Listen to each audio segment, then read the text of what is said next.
Muy bien, no sé si a ti te pasó al igual que a mí. Hace unas semanas atrás, parece que han pasado años, pero en realidad tan solo han pasado unas semanas desde que comencé a escuchar noticias en la televisión acerca de un virus extraño que estaba infectando a la población china. Y al principio solo eran números de muertos, estadísticas de propagación, algo lejano como si estuviese viendo una película. Esa era mi sensación. Pero cuando las semanas pasaron y el virus llegó a España, y esos números se empezaron a convertir en nombres y esas estadísticas empezaron a convertirse en historias. Me di cuenta de que esto no era una película, esto era algo muy real que estaba asolando mi país y tocando las vidas de las personas que yo amo. De hecho, hasta día de hoy ya han sido demasiadas las personas que conozco que han sido infectadas con este virus. Algunos de ellos han terminado, de hecho, en el hospital.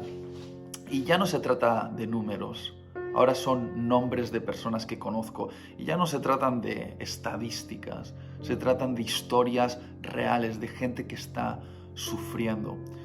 El domingo pasado, concretamente, vi la foto de cómo el ejército español levantó un hospital de campaña en IFEMA, en el centro de exposiciones en Madrid. Y cuando yo vi esa foto, con cientos de camas de hospital listas para recibir a todos los enfermos de la ciudad de Madrid, tuve un impacto emocional. Realmente me rompí por dentro y comencé a llorar porque fue un shock para mí ver esa imagen. Me di cuenta de que esto no es ciencia ficción, esto es realidad y es una realidad que ha superado la ficción. Y me quebré por dentro. Entonces el Espíritu Santo me habló con un versículo bien conocido por todos que se encuentra en Lucas capítulo 22, versículos 31 y 32. Dice así: dijo también el Señor a Pedro: Simón, Simón, he aquí Satanás os ha pedido para zarandearos como a trigo, pero yo he rogado por ti que tu fe no falte, y tú, una vez vuelto, confirma a tus hermanos. Y el Espíritu Santo comenzó a hablarme con estas palabras y me dijo que este era un tiempo donde Satanás había pedido para zarandearnos como iglesia, zarandearme a mí en particular como discípulo. Y te puedo asegurar una cosa: el zarandeo, cuando Satanás te agarra y empieza a hacer temblar todos los cimientos de tu vida, uno siente una sensación de vértigo. Y es curioso esto que le dice Jesús a Pedro, porque le dice: Pedro, Satanás ha pedido zarandearos. Y yo esperaría que Jesús dijese: pero tranquilo, Pedro, yo le he dicho a Satanás que no le doy permiso. Pero no es lo que dice Jesús. Jesús dice que Satanás ha pedido para zarandearles. Y el compromiso de Jesús no es evitarnos el zarandeo. El compromiso de Jesús es interceder a favor nuestro delante del Padre para que nuestra fe no falte en el tiempo del zarandeo. Honestamente, yo preferiría que Jesús dijese: Satanás ha pedido zarandearte, Itiel, pero yo le he dicho que no, que se vaya, que de ninguna manera. Pero no es lo que Jesús me ha dicho, no es lo que Jesús está diciendo a la iglesia. Satanás nos ha pedido para zarandearos, para zarandearnos a cada uno de nosotros, para zarandear a su iglesia aquí en España.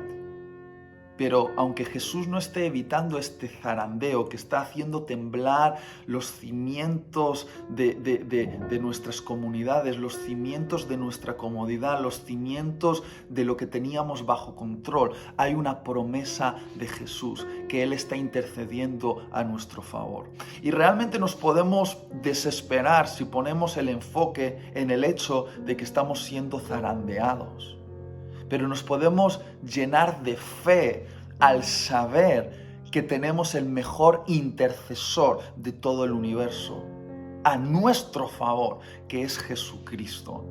Y creo que el lugar donde pongas tu enfoque va a hacer que pases por este zarandeo con esperanza o totalmente derrotado.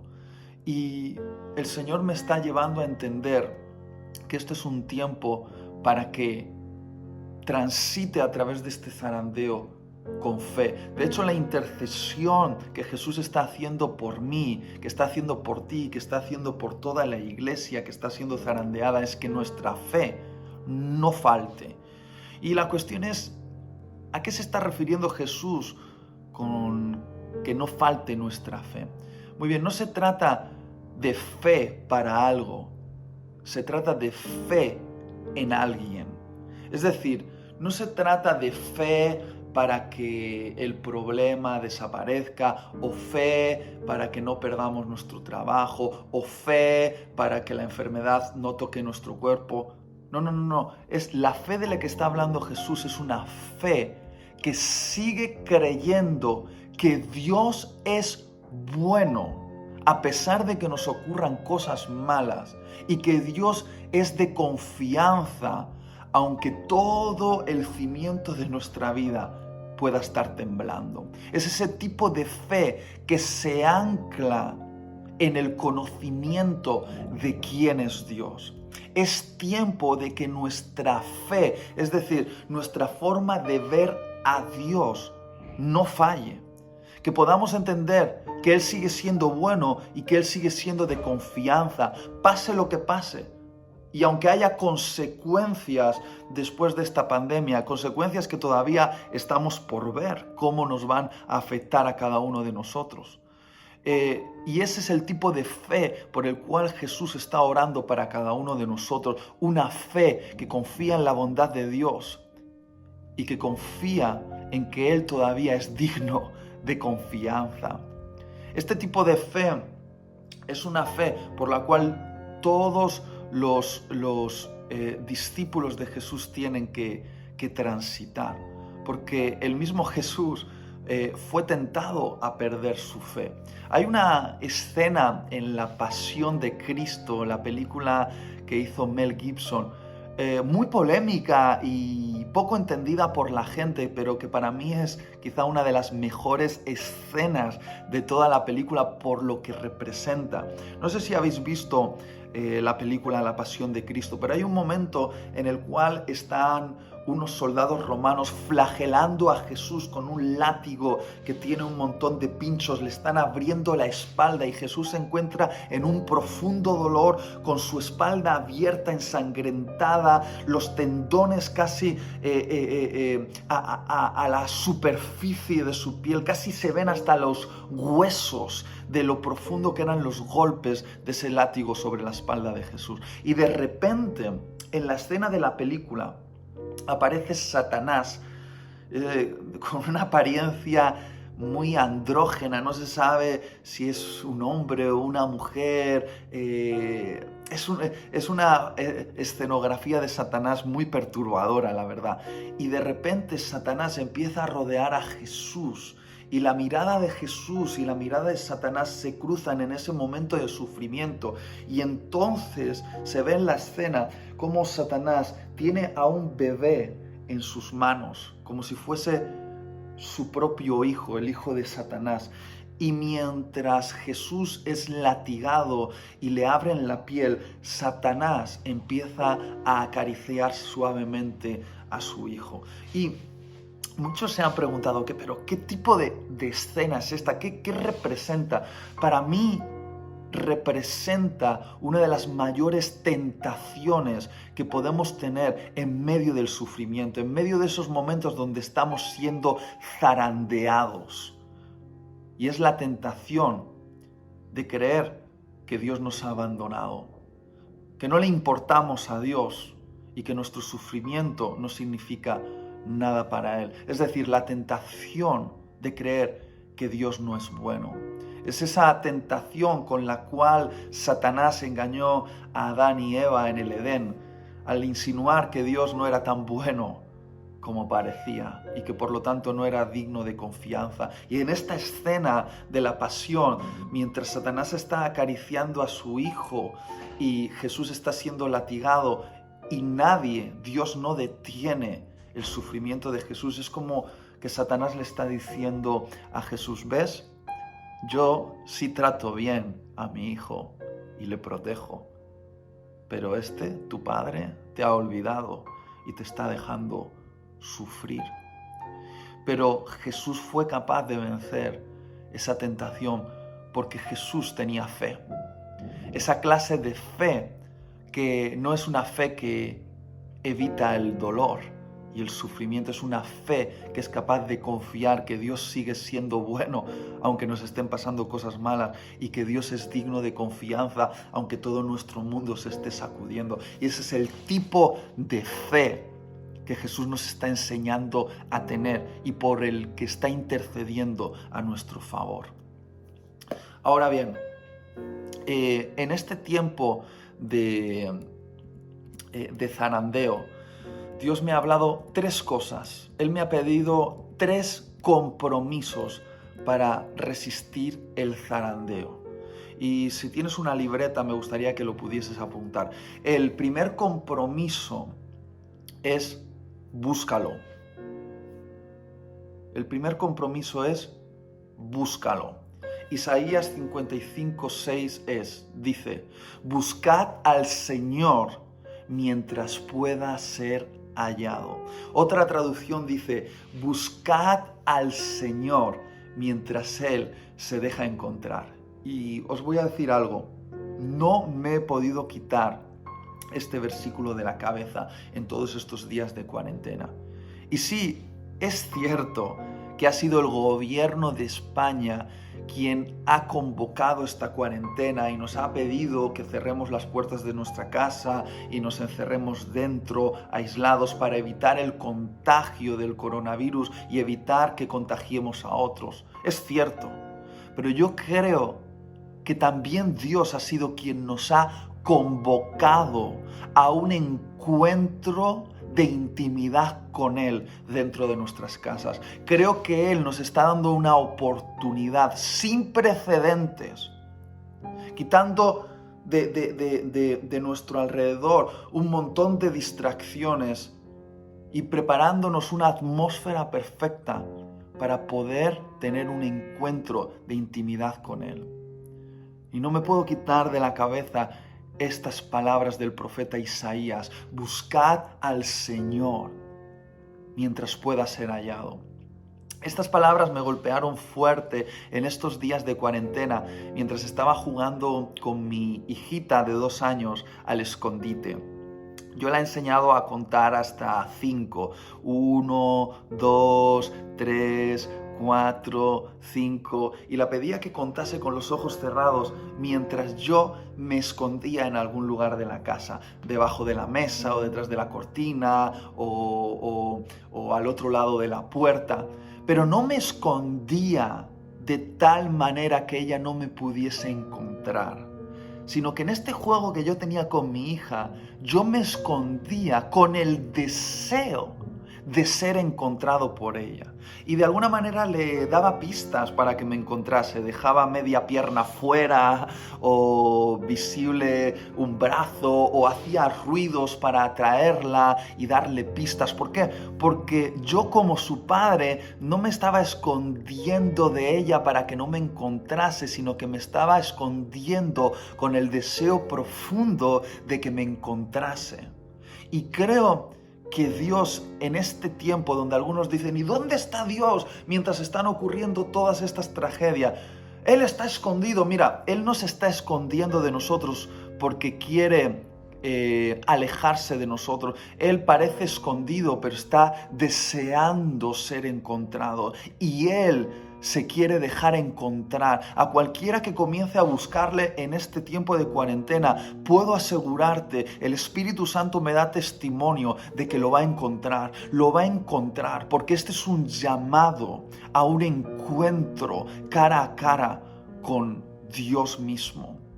Como dice en Mateo capítulo 6, en el momento en el que se cierra la puerta, se abre el corazón del Padre delante de nosotros, de par en par, sin restricciones. Un mundo infinito de secretos, de cosas, verdades, principios que ojo no vio, ni oído oyó, ni ha venido a la mente de ningún hombre, que el Padre se reserva para todos aquellos que le aman y entienden que este tiempo de cuarentena es una invitación divina, una convocatoria sagrada a buscar a Dios, y que el tesoro a encontrar es el mismo. Realmente creo que mientras se cierra la puerta de nuestras casas, se nos está abriendo el corazón de Dios. Él se está haciendo accesible como nunca en este tiempo de cuarentena. Él se está escondiendo pero para ser encontrado. Si hay alguien que le busca, Él se va a dejar encontrar. Y al pensar en todo esto, me he dado cuenta de que algunas de las mejores cartas, de las mejores epístolas que Pablo escribió para la iglesia, las escribió mientras la puerta de su cárcel estaba cerrada. Y no solo esto, he pensado que el mismo libro de Apocalipsis, que es la revelación más impresionante de Jesús y de su segunda venida, Juan la escribió en un tiempo de cuarentena, mientras estaba aislado en la isla de Patmos. Y estos días he comenzado a leer Apocalipsis, pero no porque crea que es el fin del mundo, sino porque la misma palabra Apocalipsis en griego significa revelación, o más literalmente es correr el velo que cubre algo y descubrirlo. Y creo que en este tiempo muchos velos de nuestra mente se van a quitar y vamos a descubrir a Jesús como nunca. Nos va a ser revelado. Como dice en Apocalipsis capítulo 4 versículos 1 y 2, dice que Juan de repente miró y vio la puerta del cielo abierta. Y es así como está la puerta ahora. Las de nuestras casas están cerradas, pero las del cielo están abiertas. Y dice que cuando Juan entra por la puerta del cielo, ve el trono, y sentado sobre el trono ve a Jesús, el soberano del universo, el rey de los reyes. Y quiero decirte una cosa, hay alguien sentado en el trono. Quizá aquí abajo todo está en caos, pero allá arriba todo está en perfecto orden. Hay alguien que está gobernando el universo, es Jesús. Y en este tiempo de cuarentena, Él nos está dando audiencia real. Nos está diciendo, hey, vamos, venid aquí dentro. Porque aunque la puerta de vuestras casas estén cerradas, las puertas de mi corazón están abiertas. Y esto es lo primero que el Espíritu Santo me ha dicho en este tiempo de cuarentena. El segundo compromiso es mantén el enfoque. El segundo compromiso es mantén el enfoque. Muy bien, en Mateo capítulo 14 se nos describe un momento muy parecido a este, porque nos cuenta la historia de una tormenta. Y ¿cuántos saben que estamos viviendo en tiempos tormentosos, verdad? Tiempos donde todo a nuestro alrededor se está sacudiendo, como se sacudía esa barca donde los discípulos estaban y fueron abrumados repentinamente por una tormenta que empezó a zarandearles de un lado a otro. Y resulta que Jesús se había quedado atrás orando en la montaña, y cuando se dio cuenta de que esta tormenta estaba rodeando a sus discípulos, él decidió ir a ver a los muchachos, a ver cómo llevaban la tormenta. Y dice la Biblia que Jesús comienza a caminar sobre el mar y se acerca a la barca y llama a los discípulos y les dice: ¡Hey! Y ellos al principio no saben quién es, piensan que es un fantasma, pero de repente Pedro entiende que es Jesús y le dice: Jesús, si eres tú, dime que vaya. Y entonces Jesús le dice: ven. Y Pedro hace algo.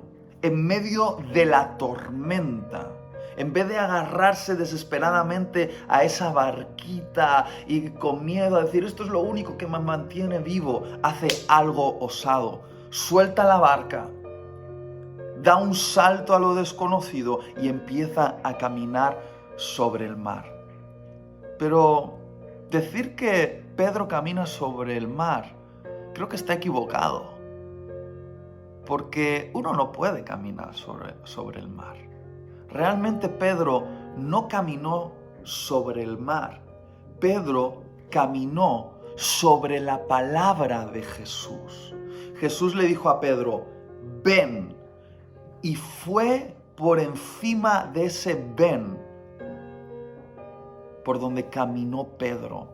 Pedro no fue sostenido por el agua. Pedro fue sostenido por la palabra que salió de la boca de Jesús, porque no hay nada más real y más estable en el universo que la palabra de Jesús, lo que Jesús dice. Todo el universo, Génesis capítulo 1 lo revela así, está hecho de la palabra de Jesús. Y la palabra de Jesús mantiene todo el universo unido, es la fuerza invisible que mantiene a los átomos unidos y sin desintegrarse. Todo el universo está hecho de la palabra de Jesús y no hay nada más estable que la palabra de Jesús. Y Pedro decidió abandonar esa supuesta seguridad de la barca.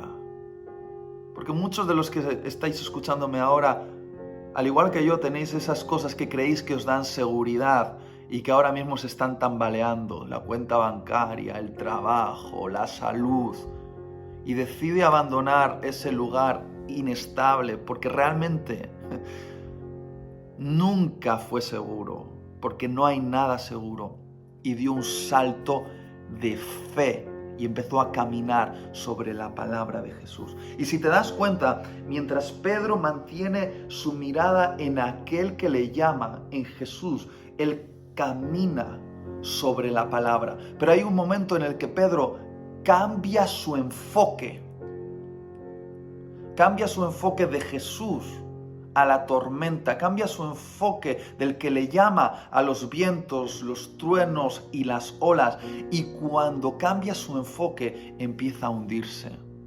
Y lo que quiero decirte con esto es que la única manera de no hundirnos en estos tiempos tormentosos es manteniendo nuestro enfoque. ¿Sabes? Si te levantas por la mañana y lo primero que haces es poner las noticias, leer los periódicos, hacer slide en Twitter, y empiezas a enfocarte en las malas noticias, entonces te vas a hundir. Necesitas enfocarte en lo que Jesús está diciendo. Y no estoy diciendo que no tenemos que escuchar la verdad de lo que está pasando. Está pasando. Pero nuestro enfoque no puede estar puesto en las malas noticias. Nuestro enfoque tiene que estar puesto en las buenas noticias. Y las buenas noticias es que Jesús está hablando algo a su iglesia. Jesús está hablándote algo a ti como discípulo, y eso que te está hablando es lo que te va a mantener a flote. Tienes que abrir una libreta en este tiempo de cuarentena y tienes que escribir lo que Jesús te está diciendo para ti, para tu familia y para tu iglesia, porque si vas a caminar en este tiempo de tormenta es sobre la palabra que Jesús te da, y lo que te va a mantener a flote es mantener tu enfoque en lo que Él está diciendo. Es la única manera. Y en tercer y último lugar, Jesús me dijo, mantente despierto. El tercer compromiso es, mantente despierto. Muy bien, he estado inspirado en estos días por la situación, obviamente, y por el hecho de que, sin duda, estos son señales que apuntan a que la segunda venida de nuestro Señor Jesucristo está cercana. Yo no sé cuándo es, no sé si faltan 5 años, o 50, o 100. No sé si es mucho o es poco, pero estoy seguro que hoy estamos más cerca de ese momento que ayer. Y estas son señales que Jesús nos anunció. Cuando oigáis de guerras, pestes, terremotos, sabed que es el principio del fin, pero el principio que tiene que haceros levantar la cabeza y no temblar de miedo, sino mirar al cielo y decir, ya viene, ya viene, ya viene nuestro amado. Pero inspirado por esto, he empezado a leer todas las parábolas de Jesús donde Él habla acerca del final de los tiempos. Y en cada parábola nos compara con diferentes cosas, nos compara con las vírgenes, con los sirvientes, nos compara con diferentes imágenes, pero hay algo que se repite constantemente en todas las parábolas acerca del regreso de Jesús. Son dos cosas, que ocurre de noche y que debemos estar velando. Ocurre de noche y debemos estar velando. Es decir, el regreso de Jesús ocurre en un momento de gran oscuridad, donde vamos a ser tentados como iglesia y como discípulos a adormecernos por el tiempo oscuro. Pero el llamado de Jesús es, en la noche oscura que antecede a mi regreso, yo necesito una iglesia, necesito discípulos que estén velando, que estén despiertos, que se enfrenten al adormecimiento, a la ensoñación y que estén velando. Y no me he podido quitar de la cabeza esa última noche oscura, realmente oscura para Jesús. La noche antes de ser crucificado, cuando fue al huerto de Getsemaní y Él estaba en una profunda agonía emocional y le pidió a sus discípulos, por favor, esta noche velad conmigo, estad despiertos a mi lado porque necesito orar y necesito que vosotros estéis despiertos y me acompañéis. Y es impresionante, pero no sabemos muy bien por qué, si porque habían cenado demasiado o habían bebido demasiado vino. Dice la Biblia que los discípulos se duermen, se les cerraban los párpados, no podían mantenerse despiertos y no pudieron acompañar a Jesús en esa noche de agonía. Se quedaron dormidos y el Padre, dice el Evangelio de Lucas, que tuvo que enviar a un ángel para fortalecer a Jesús, cuando en realidad los que tendrían que haberle fortalecido eran sus discípulos, sus amigos que hubiesen velado a su lado. Y es cierto que los discípulos, tiempo después, cuando Jesús murió, resucitó y envió al Espíritu Santo, los discípulos hicieron grandes proezas para Jesús.